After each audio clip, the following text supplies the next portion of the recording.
Hello বন্ধুরা, আজকে স্কুলে ওয়ার্ক এডুকেশন পরীক্ষা ছিল। তো বাচ্চাদের হাতের কাজ করে আনতে বলা হয়েছিল।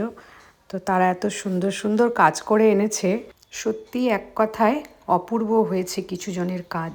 কিছু কিছু কাজ রেকর্ডিং করতে পারিনি, কারণ ফোনের স্টোরেজ ফুল হয়ে গিয়েছিল।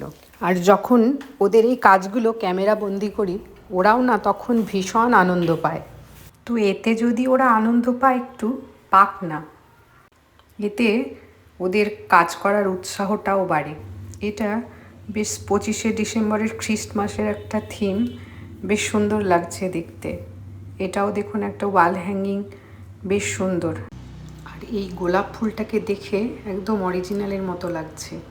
এই কাজগুলো যে আপনাদের দেখালাম, এই সব কাজগুলোই প্রথম এবং দ্বিতীয় শ্রেণীর মেয়েরা করেছে, এবং এর পরে দেখাবো তৃতীয় এবং চতুর্থ শ্রেণীর মেয়েদের কাজ। এই দেখুন কি সুন্দর হারমোনিয়াম, তবলা, তানপুরা, একতারা তৈরি করেছে। বানানের কিছু কিছু ভুল আছে, তবে জিনিসটা কিন্তু খুব সুন্দর তৈরি করেছে।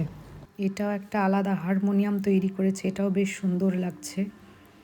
আর এই যে মাটির ময়ূর, হাঁস, পেপারের কলমদানি, পদ্ম ফুল, বেশ সুন্দর হয়েছে।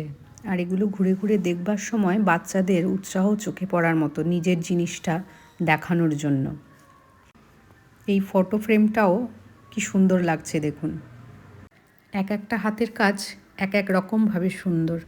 সবার মধ্যে ঈশ্বর প্রদত্ত কিছু গুণ থাকে। কেউ পড়াশোনায় ভালো, কেউ খেলাধুলায় ভালো, কেউ হাতের কাজে ভালো, কেউ বা আবার নাচ গানে ভালো, কেউ বা আবার বিভিন্ন বিষয়েই ভালো থাকে।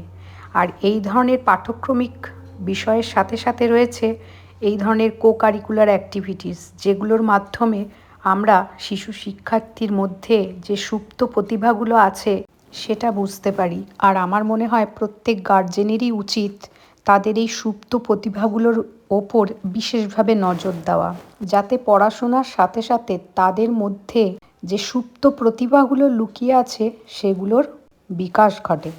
এখনকার মতো এইটুকুই বন্ধুরা। ভিডিওটি ভালো লাগলে অবশ্যই কমেন্ট করে জানাবেন।